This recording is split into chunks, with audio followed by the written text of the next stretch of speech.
ಸಚಿವ ಜಮೀರ್ ಅಹಮದ್ ಖಾನ್ ವಿರುದ್ಧ ರಾಜ್ಯಪಾಲರಿಗೆ ದೂರು ಸಲ್ಲಿಸಲಾಗಿದೆ. ಜೆಡಿಎಸ್ ಕಾನೂನು ವಿಭಾಗದ ಪ್ರದೀಪ್ ಅವರು ಈ ರೀತಿ ರಾಜ್ಯಪಾಲರಿಗೆ ದೂರು ಕೊಟ್ಟಿದ್ದಾರೆ. ಅನುದಾನ ವಂಚನೆ ಆರೋಪದ ವಿಚಾರವಾಗಿ 831 ಕೋಟಿ ರೂಪಾಯಿಗಳ ಅನುದಾನ ವಂಚನೆ ವಿಚಾರಕ್ಕೆ ಸಂಬಂಧಪಟ್ಟಂತೆ ದೂರು ಕೊಟ್ಟಿದ್ದಾರೆ. ಸಿಎಂ, ಆರ್ಥಿಕ ಇಲಾಖೆ ಇವುಗಳ ಅನುಮತಿ ಇಲ್ಲದೆ ಅನುದಾನವನ್ನ ದುರ್ಬಳಕೆ ಮಾಡಿದ್ದಾರೆ ಅಂತ ದೂರು ಕೊಟ್ಟಿದ್ದಾರೆ. ಈ ಅಕ್ರಮದ ತನಿಖೆ ಆಗಬೇಕು, ತನಿಖೆಗೆ ಪ್ರಾಸಿಕ್ಯೂಷನ್ಗೆ ಆದೇಶ ಕೊಡಿ ಅಂತ ಪ್ರದೀಪ್ ಅವರು ಮನವಿ ಮಾಡಿದ್ದಾರೆ. ಲೋಕಾಯುಕ್ತಕ್ಕೂ ಕೂಡ ಪ್ರದೀಪ್ ಕುಮಾರ್ ಕಂಪ್ಲೇಂಟ್ ಕೊಟ್ಟಿದ್ದಾರೆ. ಹಣೆಗಾಗಿ ಮನಿ ಹಗರಣ ಎಲ್ಲಿವರೆಗೆ ಹೋಗುತ್ತೆ ಅನ್ನೋದನ್ನ ಕಾದು ನೋಡಬೇಕಾಗಿದೆ. ಇದೀಗ 831 ಕೋಟಿ ರೂಪಾಯಿಗಳ ಅನುದಾನ ವಂಚನೆ ವಿಚಾರದಲ್ಲಿ ಸಚಿವ ಜಮೀರ್ ಅಹಮದ್ ಖಾನ್ ವಿರುದ್ಧ ರಾಜ್ಯಪಾಲರಿಗೆ ದೂರು ಸಲ್ಲಿಕೆಯಾಗಿದೆ. ಹಗರಣಗಳ ಸರಮಾಲೆ, ರಾಜ್ಯ ಸರ್ಕಾರದ ಹಗರಣಗಳ ಸರಮಾಲೆಗೆ ಇನ್ನೊಂದು ಸೇರ್ಪಡೆ ಆಗತ್ತಾ? ಸಿಎಂ ಮತ್ತು ಆರ್ಥಿಕ ಇಲಾಖೆಯ ಅನುಮತಿ ಇಲ್ಲದೆ ಈ ಒಂದು ಹಣವನ್ನ ದುರ್ಬಳಕೆ ಮಾಡಿದ್ದಾರೆ ಅನ್ನೋ ಆರೋಪವನ್ನು ಪ್ರದೀಪ್ ಅವರು ಮಾಡಿದ್ದಾರೆ. ಅದಕ್ಕೆ ಸೂಕ್ತ ದಾಖಲೆಗಳನ್ನ ಸಲ್ಲಿಸಿದ್ದೇನೆ ಅಂತ ಪ್ರದೀಪ್ ಅವರು ಹೇಳ್ತಾ ಇದ್ದಾರೆ. ಸೊ ಏನಾಗುತ್ತೆ ಈ ಪ್ರಕರಣ ಕಾದು ನೋಡಬೇಕಾಗಿದೆ. ರಾಜ್ಯಪಾಲರು ಇದನ್ನ ತನಿಖೆಗೆ ಆದೇಶ ಮಾಡ್ತಾರಾ, ಪ್ರಾಸಿಕ್ಯೂಷನ್ಗೆ ಅನುಮತಿ ಕೊಡ್ತಾರಾ? ಯಾಕಂತಂದ್ರೆ ಸಚಿವರು ಇವರು, ಹಾಗಾಗಿ ಇವರ ವಿರುದ್ಧ ತನಿಖೆ ಮಾಡೋದಕ್ಕೆ ರಾಜ್ಯಪಾಲರ ಅನುಮತಿ ಬೇಕಾಗುತ್ತೆ, ಪ್ರಾಸಿಕ್ಯೂಷನ್ಗೆ ಅನುಮತಿ. ಸಚಿವ ಜಮೀರ್ ಅಹಮದ್ ಖಾನ್ ವಿರುದ್ಧ ರಾಜ್ಯಪಾಲರಿಗೆ ದೂರು ಸಲ್ಲಿಸಲಾಗಿದೆ. ಜೆಡಿಎಸ್ ಕಾನೂನು ವಿಭಾಗದ ಪ್ರದೀಪ್ ಅವರು ಈ ರೀತಿ ರಾಜ್ಯಪಾಲರಿಗೆ ದೂರು ಕೊಟ್ಟಿದ್ದಾರೆ. ಅನುದಾನ ವಂಚನೆ ಆರೋಪದ ವಿಚಾರವಾಗಿ 831 ಕೋಟಿ ರೂಪಾಯಿಗಳ ಅನುದಾನ ವಂಚನೆ ವಿಚಾರಕ್ಕೆ ಸಂಬಂಧಪಟ್ಟಂತೆ ದೂರು ಕೊಟ್ಟಿದ್ದಾರೆ. ಸಿಎಂ, ಆರ್ಥಿಕ ಇಲಾಖೆ ಇವುಗಳ ಅನುಮತಿ ಇಲ್ಲದೆ ಅನುದಾನವನ್ನ ದುರ್ಬಳಕೆ ಮಾಡಿದ್ದಾರೆ ಅಂತ ದೂರು ಕೊಟ್ಟಿದ್ದಾರೆ. ಈ ಅಕ್ರಮದ ತನಿಖೆ ಆಗಬೇಕು, ತನಿಖೆಗೆ ಪ್ರಾಸಿಕ್ಯೂಷನ್ಗೆ ಆದೇಶ ಕೊಡಿ ಅಂತ ಪ್ರದೀಪ್ ಅವರು ಮನವಿ ಮಾಡಿದ್ದಾರೆ. ಲೋಕಾಯುಕ್ತಕ್ಕೂ ಕೂಡ ಪ್ರದೀಪ್ ಕುಮಾರ್ ಕಂಪ್ಲೇಂಟ್ ಕೊಟ್ಟಿದ್ದಾರೆ. ಹಣೆಗಾಗಿ ಮನಿ ಹಗರಣ ಎಲ್ಲಿವರೆಗೆ ಹೋಗುತ್ತೆ ಅನ್ನೋದನ್ನ ಕಾದು ನೋಡಬೇಕಾಗಿದೆ. ಇದೀಗ 831 ಕೋಟಿ ರೂಪಾಯಿಗಳ ಅನುದಾನ ವಂಚನೆ ವಿಚಾರದಲ್ಲಿ ಸಚಿವ ಜಮೀರ್ ಅಹಮದ್ ಖಾನ್ ವಿರುದ್ಧ ರಾಜ್ಯಪಾಲರಿಗೆ ದೂರು ಸಲ್ಲಿಕೆಯಾಗಿದೆ. ಹಗರಣಗಳ ಸರಮಾಲೆ, ರಾಜ್ಯ ಸರ್ಕಾರದ ಹಗರಣಗಳ ಸರಮಾಲೆಗೆ ಇನ್ನೊಂದು ಸೇರ್ಪಡೆ ಆಗತ್ತಾ? ಸಿಎಂ ಮತ್ತು ಆರ್ಥಿಕ ಇಲಾಖೆಯ ಅನುಮತಿ ಇಲ್ಲದೆ ಈ ಒಂದು ಹಣವನ್ನ ದುರ್ಬಳಕೆ ಮಾಡಿದ್ದಾರೆ ಅನ್ನೋ ಆರೋಪವನ್ನು ಪ್ರದೀಪ್ ಅವರು ಮಾಡಿದ್ದಾರೆ. ಅದಕ್ಕೆ ಸೂಕ್ತ ದಾಖಲೆಗಳನ್ನ ಸಲ್ಲಿಸಿದ್ದೇನೆ ಅಂತ ಪ್ರದೀಪ್ ಅವರು ಹೇಳ್ತಾ ಇದ್ದಾರೆ. ಸೊ ಏನಾಗುತ್ತೆ ಈ ಪ್ರಕರಣ ಕಾದು ನೋಡಬೇಕಾಗಿದೆ. ರಾಜ್ಯಪಾಲರು ಇದನ್ನ ತನಿಖೆಗೆ ಆದೇಶ ಮಾಡ್ತಾರಾ, ಪ್ರಾಸಿಕ್ಯೂಷನ್ಗೆ ಅನುಮತಿ ಕೊಡ್ತಾರಾ? ಯಾಕಂತಂದ್ರೆ ಸಚಿವರು ಇವರು, ಹಾಗಾಗಿ ಇವರ ವಿರುದ್ಧ ತನಿಖೆ ಮಾಡೋದಕ್ಕೆ ರಾಜ್ಯಪಾಲರ ಅನುಮತಿ ಬೇಕಾಗುತ್ತೆ, ಪ್ರಾಸಿಕ್ಯೂಷನ್ಗೆ ಅನುಮತಿ. ಸಚಿವ ಜಮೀರ್ ಅಹಮದ್ ಖಾನ್ ವಿರುದ್ಧ ರಾಜ್ಯಪಾಲರಿಗೆ ದೂರು ಸಲ್ಲಿಸಲಾಗಿದೆ. ಜೆಡಿಎಸ್ ಕಾನೂನು ವಿಭಾಗದ ಪ್ರದೀಪ್ ಅವರು ಈ ರೀತಿ ರಾಜ್ಯಪಾಲರಿಗೆ ದೂರು ಕೊಟ್ಟಿದ್ದಾರೆ. ಅನುದಾನ ವಂಚನೆ ಆರೋಪದ ವಿಚಾರವಾಗಿ 831 ಕೋಟಿ ರೂಪಾಯಿಗಳ ಅನುದಾನ ವಂಚನೆ ವಿಚಾರಕ್ಕೆ ಸಂಬಂಧಪಟ್ಟಂತೆ ದೂರು ಕೊಟ್ಟಿದ್ದಾರೆ. ಸಿಎಂ, ಆರ್ಥಿಕ ಇಲಾಖೆ ಇವುಗಳ ಅನುಮತಿ ಇಲ್ಲದೆ ಅನುದಾನವನ್ನ ದುರ್ಬಳಕೆ ಮಾಡಿದ್ದಾರೆ ಅಂತ ದೂರು ಕೊಟ್ಟಿದ್ದಾರೆ. ಈ ಅಕ್ರಮದ ತನಿಖೆ ಆಗಬೇಕು, ತನಿಖೆಗೆ ಪ್ರಾಸಿಕ್ಯೂಷನ್ಗೆ ಆದೇಶ ಕೊಡಿ ಅಂತ ಪ್ರದೀಪ್ ಅವರು ಮನವಿ ಮಾಡಿದ್ದಾರೆ.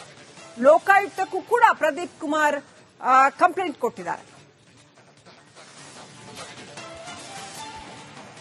ಹಣೆಗಾಗಿ ಮನಿ ಹಗರಣ ಎಲ್ಲಿವರೆಗೆ ಹೋಗುತ್ತೆ ಅನ್ನೋದನ್ನ ಕಾದು ನೋಡಬೇಕಾಗಿದೆ. ಇದೀಗ 831 ಕೋಟಿ ರೂಪಾಯಿಗಳ ಅನುದಾನ ವಂಚನೆ ವಿಚಾರದಲ್ಲಿ ಸಚಿವ ಜಮೀರ್ ಅಹಮದ್ ಖಾನ್ ವಿರುದ್ಧ ರಾಜ್ಯಪಾಲರಿಗೆ ದೂರು ಸಲ್ಲಿಕೆಯಾಗಿದೆ. ಹಗರಣಗಳ ಸರಮಾಲೆ, ರಾಜ್ಯ ಸರ್ಕಾರದ ಹಗರಣಗಳ ಸರಮಾಲೆಗೆ ಇನ್ನೊಂದು ಸೇರ್ಪಡೆ ಆಗತ್ತಾ? ಸಿಎಂ ಮತ್ತು ಆರ್ಥಿಕ ಇಲಾಖೆಯ ಅನುಮತಿ ಇಲ್ಲದೆ ಈ ಒಂದು ಹಣವನ್ನ ದುರ್ಬಳಕೆ ಮಾಡಿದ್ದಾರೆ ಅನ್ನೋ ಆರೋಪವನ್ನು ಪ್ರದೀಪ್ ಅವರು ಮಾಡಿದ್ದಾರೆ. ಅದಕ್ಕೆ ಸೂಕ್ತ ದಾಖಲೆಗಳನ್ನ ಸಲ್ಲಿಸಿದ್ದೇನೆ ಅಂತ ಪ್ರದೀಪ್ ಅವರು ಹೇಳ್ತಾ ಇದ್ದಾರೆ. ಸೊ ಏನಾಗುತ್ತೆ ಈ ಪ್ರಕರಣ ಕಾದು ನೋಡಬೇಕಾಗಿದೆ. ರಾಜ್ಯಪಾಲರು ಇದನ್ನ ತನಿಖೆಗೆ ಆದೇಶ ಮಾಡ್ತಾರಾ, ಪ್ರಾಸಿಕ್ಯೂಷನ್ಗೆ ಅನುಮತಿ ಕೊಡ್ತಾರಾ? ಯಾಕಂತಂದ್ರೆ ಸಚಿವರು ಇವರು, ಹಾಗಾಗಿ ಇವರ ವಿರುದ್ಧ ತನಿಖೆ ಮಾಡೋದಕ್ಕೆ ರಾಜ್ಯಪಾಲರ ಅನುಮತಿ ಬೇಕಾಗುತ್ತೆ, ಪ್ರಾಸಿಕ್ಯೂಷನ್ಗೆ ಅನುಮತಿ. ಸಚಿವ ಜಮೀರ್ ಅಹಮದ್ ಖಾನ್ ವಿರುದ್ಧ ರಾಜ್ಯಪಾಲರಿಗೆ ದೂರು ಸಲ್ಲಿಸಲಾಗಿದೆ. ಜೆಡಿಎಸ್ ಕಾನೂನು ವಿಭಾಗದ ಪ್ರದೀಪ್ ಅವರು ಈ ರೀತಿ ರಾಜ್ಯಪಾಲರಿಗೆ ದೂರು ಕೊಟ್ಟಿದ್ದಾರೆ. ಅನುದಾನ ವಂಚನೆ ಆರೋಪದ ವಿಚಾರವಾಗಿ 831 ಕೋಟಿ ರೂಪಾಯಿಗಳ ಅನುದಾನ ವಂಚನೆ ವಿಚಾರಕ್ಕೆ ಸಂಬಂಧಪಟ್ಟಂತೆ ದೂರು ಕೊಟ್ಟಿದ್ದಾರೆ. ಸಿಎಂ, ಆರ್ಥಿಕ ಇಲಾಖೆ ಇವುಗಳ ಅನುಮತಿ ಇಲ್ಲದೆ ಅನುದಾನವನ್ನ ದುರ್ಬಳಕೆ ಮಾಡಿದ್ದಾರೆ ಅಂತ ದೂರು ಕೊಟ್ಟಿದ್ದಾರೆ. ಈ ಅಕ್ರಮದ ತನಿಖೆ ಆಗಬೇಕು, ತನಿಖೆಗೆ ಪ್ರಾಸಿಕ್ಯೂಷನ್ಗೆ ಆದೇಶ ಕೊಡಿ ಅಂತ ಪ್ರದೀಪ್ ಅವರು ಮನವಿ ಮಾಡಿದ್ದಾರೆ. ಲೋಕಾಯುಕ್ತಕ್ಕೂ ಕೂಡ ಪ್ರದೀಪ್ ಕುಮಾರ್ ಕಂಪ್ಲೇಂಟ್ ಕೊಟ್ಟಿದ್ದಾರೆ.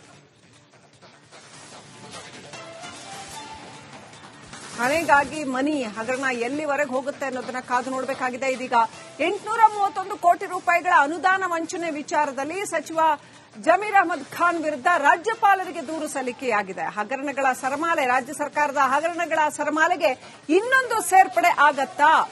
ಸಿಎಂ ಮತ್ತು ಆರ್ಥಿಕ ಇಲಾಖೆಯ ಅನುಮತಿ ಇಲ್ಲದೆ ಈ ಒಂದು ಹಣವನ್ನ ದುರ್ಬಳಕೆ ಮಾಡಿದ್ದಾರೆ ಅನ್ನೋ ಆರೋಪವನ್ನು ಪ್ರದೀಪ್ ಅವರು ಮಾಡಿದ್ದಾರೆ. ಅದಕ್ಕೆ ಸೂಕ್ತ ದಾಖಲೆಗಳನ್ನ ಸಲ್ಲಿಸಿದ್ದೇನೆ ಅಂತ ಪ್ರದೀಪ್ ಅವರು ಹೇಳ್ತಾ ಇದ್ದಾರೆ. ಸೊ ಏನಾಗುತ್ತೆ ಈ ಪ್ರಕರಣ ಕಾದು ನೋಡಬೇಕಾಗಿದೆ. ರಾಜ್ಯಪಾಲರು ಇದನ್ನ ತನಿಖೆಗೆ ಆದೇಶ ಮಾಡ್ತಾರಾ, ಪ್ರಾಸಿಕ್ಯೂಷನ್ಗೆ ಅನುಮತಿ ಕೊಡ್ತಾರಾ? ಯಾಕಂತಂದ್ರೆ ಸಚಿವರು ಇವರು, ಹಾಗಾಗಿ ಇವರ ವಿರುದ್ಧ ತನಿಖೆ ಮಾಡೋದಕ್ಕೆ ರಾಜ್ಯಪಾಲರ ಅನುಮತಿ ಬೇಕಾಗುತ್ತೆ, ಪ್ರಾಸಿಕ್ಯೂಷನ್ಗೆ ಅನುಮತಿ. ಸಚಿವ ಜಮೀರ್ ಅಹಮದ್ ಖಾನ್ ವಿರುದ್ಧ ರಾಜ್ಯಪಾಲರಿಗೆ ದೂರು ಸಲ್ಲಿಸಲಾಗಿದೆ. ಜೆಡಿಎಸ್ ಕಾನೂನು ವಿಭಾಗದ ಪ್ರದೀಪ್ ಅವರು ಈ ರೀತಿ ರಾಜ್ಯಪಾಲರಿಗೆ ದೂರು ಕೊಟ್ಟಿದ್ದಾರೆ. ಅನುದಾನ ವಂಚನೆ ಆರೋಪದ ವಿಚಾರವಾಗಿ 831 ಕೋಟಿ ರೂಪಾಯಿಗಳ ಅನುದಾನ ವಂಚನೆ ವಿಚಾರಕ್ಕೆ ಸಂಬಂಧಪಟ್ಟಂತೆ ದೂರು ಕೊಟ್ಟಿದ್ದಾರೆ. ಸಿಎಂ, ಆರ್ಥಿಕ ಇಲಾಖೆ ಇವುಗಳ ಅನುಮತಿ ಇಲ್ಲದೆ ಅನುದಾನವನ್ನ ದುರ್ಬಳಕೆ ಮಾಡಿದ್ದಾರೆ ಅಂತ ದೂರು ಕೊಟ್ಟಿದ್ದಾರೆ. ಈ ಅಕ್ರಮದ ತನಿಖೆ ಆಗಬೇಕು, ತನಿಖೆಗೆ ಪ್ರಾಸಿಕ್ಯೂಷನ್ಗೆ ಆದೇಶ ಕೊಡಿ ಅಂತ ಪ್ರದೀಪ್ ಅವರು ಮನವಿ ಮಾಡಿದ್ದಾರೆ. ಲೋಕಾಯುಕ್ತಕ್ಕೂ ಕೂಡ ಪ್ರದೀಪ್ ಕುಮಾರ್ ಕಂಪ್ಲೇಂಟ್ ಕೊಟ್ಟಿದ್ದಾರೆ. ಹಣೆಗಾಗಿ ಮನಿ ಹಗರಣ ಎಲ್ಲಿವರೆಗೆ ಹೋಗುತ್ತೆ ಅನ್ನೋದನ್ನ ಕಾದು ನೋಡಬೇಕಾಗಿದೆ. ಇದೀಗ 831 ಕೋಟಿ ರೂಪಾಯಿಗಳ ಅನುದಾನ ವಂಚನೆ ವಿಚಾರದಲ್ಲಿ ಸಚಿವ ಜಮೀರ್ ಅಹಮದ್ ಖಾನ್ ವಿರುದ್ಧ ರಾಜ್ಯಪಾಲರಿಗೆ ದೂರು ಸಲ್ಲಿಕೆಯಾಗಿದೆ. ಹಗರಣಗಳ ಸರಮಾಲೆ, ರಾಜ್ಯ ಸರ್ಕಾರದ ಹಗರಣಗಳ ಸರಮಾಲೆಗೆ ಇನ್ನೊಂದು ಸೇರ್ಪಡೆ ಆಗತ್ತಾ? ಸಿಎಂ ಮತ್ತು ಆರ್ಥಿಕ ಇಲಾಖೆಯ ಅನುಮತಿ ಇಲ್ಲದೆ ಈ ಒಂದು ಹಣವನ್ನ ದುರ್ಬಳಕೆ ಮಾಡಿದ್ದಾರೆ ಅನ್ನೋ ಆರೋಪವನ್ನು ಪ್ರದೀಪ್ ಅವರು ಮಾಡಿದ್ದಾರೆ. ಅದಕ್ಕೆ ಸೂಕ್ತ ದಾಖಲೆಗಳನ್ನ ಸಲ್ಲಿಸಿದ್ದೇನೆ ಅಂತ ಪ್ರದೀಪ್ ಅವರು ಹೇಳ್ತಾ ಇದ್ದಾರೆ. ಸೊ ಏನಾಗುತ್ತೆ ಈ ಪ್ರಕರಣ ಕಾದು ನೋಡಬೇಕಾಗಿದೆ. ರಾಜ್ಯಪಾಲರು ಇದನ್ನ ತನಿಖೆಗೆ ಆದೇಶ ಮಾಡ್ತಾರಾ, ಪ್ರಾಸಿಕ್ಯೂಷನ್ಗೆ ಅನುಮತಿ ಕೊಡ್ತಾರಾ? ಯಾಕಂತಂದ್ರೆ ಸಚಿವರು ಇವರು, ಹಾಗಾಗಿ ಇವರ ವಿರುದ್ಧ ತನಿಖೆ ಮಾಡೋದಕ್ಕೆ ರಾಜ್ಯಪಾಲರ ಅನುಮತಿ ಬೇಕಾಗುತ್ತೆ, ಪ್ರಾಸಿಕ್ಯೂಷನ್ಗೆ ಅನುಮತಿ. ಸಚಿವ ಜಮೀರ್ ಅಹಮದ್ ಖಾನ್ ವಿರುದ್ಧ ರಾಜ್ಯಪಾಲರಿಗೆ ದೂರು ಸಲ್ಲಿಸಲಾಗಿದೆ. ಜೆಡಿಎಸ್ ಕಾನೂನು ವಿಭಾಗದ ಪ್ರದೀಪ್ ಅವರು ಈ ರೀತಿ ರಾಜ್ಯಪಾಲರಿಗೆ ದೂರು ಕೊಟ್ಟಿದ್ದಾರೆ. ಅನುದಾನ ವಂಚನೆ ಆರೋಪದ ವಿಚಾರವಾಗಿ 831 ಕೋಟಿ ರೂಪಾಯಿಗಳ ಅನುದಾನ ವಂಚನೆ ವಿಚಾರಕ್ಕೆ ಸಂಬಂಧಪಟ್ಟಂತೆ ದೂರು ಕೊಟ್ಟಿದ್ದಾರೆ. ಸಿಎಂ, ಆರ್ಥಿಕ ಇಲಾಖೆ ಇವುಗಳ ಅನುಮತಿ ಇಲ್ಲದೆ ಅನುದಾನವನ್ನ ದುರ್ಬಳಕೆ ಮಾಡಿದ್ದಾರೆ ಅಂತ ದೂರು ಕೊಟ್ಟಿದ್ದಾರೆ. ಈ ಅಕ್ರಮದ ತನಿಖೆ ಆಗಬೇಕು, ತನಿಖೆಗೆ ಪ್ರಾಸಿಕ್ಯೂಷನ್ಗೆ ಆದೇಶ ಕೊಡಿ ಅಂತ ಪ್ರದೀಪ್ ಅವರು ಮನವಿ ಮಾಡಿದ್ದಾರೆ. ಲೋಕಾಯುಕ್ತಕ್ಕೂ ಕೂಡ ಪ್ರದೀಪ್ ಕುಮಾರ್ ಕಂಪ್ಲೇಂಟ್ ಕೊಟ್ಟಿದ್ದಾರೆ.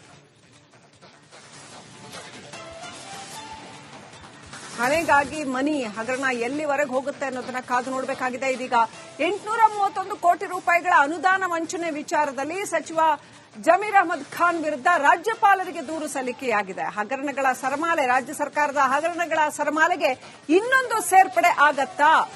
ಸಿಎಂ ಮತ್ತು ಆರ್ಥಿಕ ಇಲಾಖೆಯ ಅನುಮತಿ ಇಲ್ಲದೆ ಈ ಒಂದು ಹಣವನ್ನ ದುರ್ಬಳಕೆ ಮಾಡಿದ್ದಾರೆ ಅನ್ನೋ ಆರೋಪವನ್ನು ಪ್ರದೀಪ್ ಅವರು ಮಾಡಿದ್ದಾರೆ. ಅದಕ್ಕೆ ಸೂಕ್ತ ದಾಖಲೆಗಳನ್ನ ಸಲ್ಲಿಸಿದ್ದೇನೆ ಅಂತ ಪ್ರದೀಪ್ ಅವರು ಹೇಳ್ತಾ ಇದ್ದಾರೆ. ಸೊ ಏನಾಗುತ್ತೆ ಈ ಪ್ರಕರಣ ಕಾದು ನೋಡಬೇಕಾಗಿದೆ.